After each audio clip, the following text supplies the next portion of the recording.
Iya, jadi di kelompok saya dan Samuel itu kita membahas tentang pohon. Oke, definisi pohon. Pohon adalah graf tak berarah terhubung yang tidak mengandung sirkuit. Sirkuit sendiri adalah lintasan yang berawal dan berakhir pada simpul yang sama. Selanjutnya, sifat-sifat pohon. Misalkan G sama dengan V, E adalah graf tak berarah sederhana dan jumlah simpulnya yaitu N. Maka semua pernyataan di bawah ini adalah ekuivalen. A. G adalah pohon. B. Setiap pasang simpul di dalam G terhubung dengan lintasan tunggal.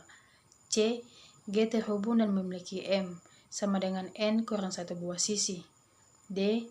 G tidak mengandung sirkuit dan memiliki M sama dengan N kurang 1 buah sisi. E. G tidak mengandung sirkuit dan penambahan satu sisi pada graf akan membuat hanya satu sirkuit. F. G terhubung dan semua sisinya adalah jembatan. Jembatan adalah sisi yang bila dihapus menyebabkan graf terpecah menjadi dua komponen. Selanjutnya, pewarnaan pohon. Sesuai dengan teori pewarnaan graf, maka pohon mempunyai bilangan kromatik 2. Dengan kata lain, dua buah warna sudah mewarnai simpul-simpul di pohon, sehingga tidak ada dua simpul bertetangga mempunyai warna sama. Pewarnaan pada pohon teh dilakukan dengan cara sebagai berikut. A. Petakan warna pertama pada sembarang sebuah simpul. B. Petakan warna kedua pada simpul-simpul yang bertetangga dengan simpul pertama. C. Petakan warna pertama ke simpul yang bertetangga dengan simpul-simpul yang diberi warna kedua. D. Ulangi proses ini sampai simpul telah diwarnai. Selanjutnya, pohon merentang. Pohon merentang atau spanning tree adalah upagraf terhubung dari sebuah graf yang berbentuk pohon. Dengan kata lain, pohon merentang adalah subgraf dari graf asli yang memenuhi dua kondisi. Yang pertama, terhubung. Setiap pasang simpul dalam pohon merentang terhubung oleh satu dan hanya satu lintasan. Yang kedua, bebas sirkuit. Tidak ada lintasan yang kembali ke simpul awal dalam pohon merentang. Selanjutnya, pohon berakar. Pohon yang simpulnya diperlukan sebagai akar dan sisi-sisinya diberi arah menjauh dari akar dinamakan pohon berakar. Akar mempunyai derajat masuk sama dengan 0 dan simpul-simpul lainnya berderajat masuk sama dengan 1. Simpul yang mempunyai derajat keluar sama dengan 0 disebut daun atau simpul terminal. Simpul yang mempunyai derajat keluar tidak sama dengan 0 disebut simpul dalam atau simpul cabang. Setiap simpul di pohon dapat dicapai dari akar dengan sebuah lintasan tunggal atau unik. Contoh pohon berakar. Contoh dari pohon berakar ditunjukkan pada gambar A. Dengan A adalah simpul akarnya sebagai konversi, arah sisi di dalam pohon tidak perlu digambar, karena setiap simpul di pohon harus dicapai dari akar. Maka lintasan di dalam pohon berakar selalu dari atas ke bawah. Hal ini ditunjukkan pada gambar B. Selanjutnya, terminologi pohon berakar. A. Anak dan orang tua. Misalkan XY adalah sebuah simpul dalam pohon berakar. Simpul Y dikatakan anak simpul X jika ada sisi dari simpul X ke Y. Dalam hal ini, X disebut paren Y. Pada gambar di bawah, BC dan D adalah anak-anak simpul A, dan A adalah paren dari BCDE. F adalah anak simpul B, dan B adalah paren dari EF.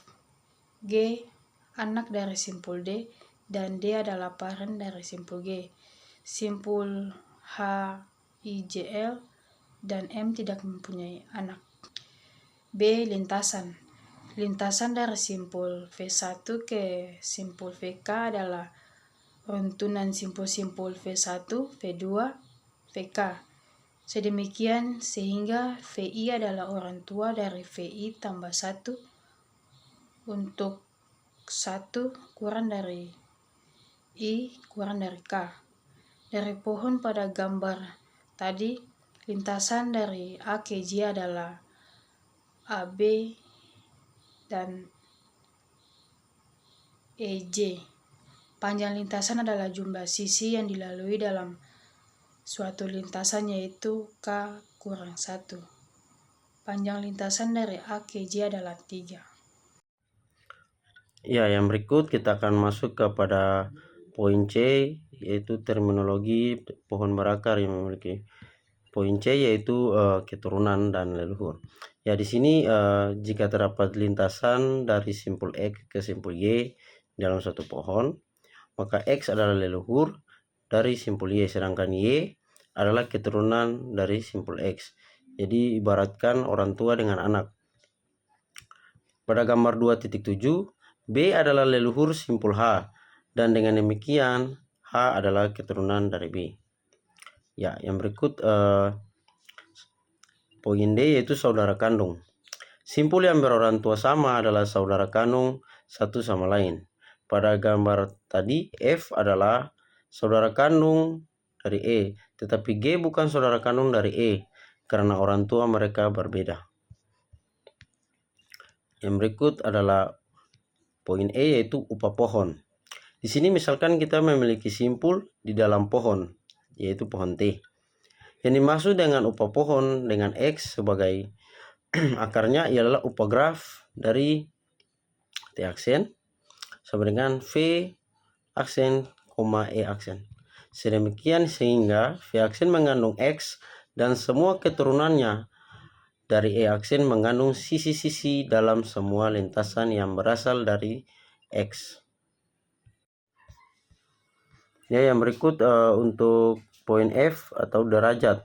Derajat sebuah simpul adalah jumlah dari upah pohon atau jumlah anak yang dimiliki. Pada simpul tersebut, pada gambar di bawah, di derajat A adalah 3. A memiliki derajat 3, B memiliki derajat 2, dan D memiliki derajat 1, dan C memiliki derajat yang 0. Jadi derajat yang dimaksud adalah derajat yang keluar.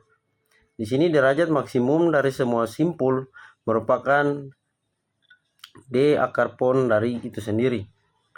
Jadi bisa lihat pada gambar. Dan yang berikut ada poin G, ada daun, yaitu simpul berderajat 0. Di sini simpul ini yang berarti dia tidak mempunyai anak dan disebut daun. Jadi itu adalah ujung. Dan simpul H, I, J, F, C, L, dan M yang merupakan yang ditunjukkan di sini pada gambar adalah daun. Jadi yang memiliki akar di bagian atas dan yang memiliki di bagian bawah, yang tidak punya akar atau cabang sama sekali lagi, itu disebut adalah daun. Yang H yaitu adalah simpul dalam. Di sini simpul yang mempunyai anak disebut simpul dalam. Jadi simpul yang bagian D, bagian E, bagian G, dan bagian K pada gambar ini itu merupakan simpul bagian dalam. Oke, kita bisa lihat pada poin yang berikut, yaitu aras atau level atau tingkat. Di sini yang dimaksud akar mempunyai aras sama dengan 0.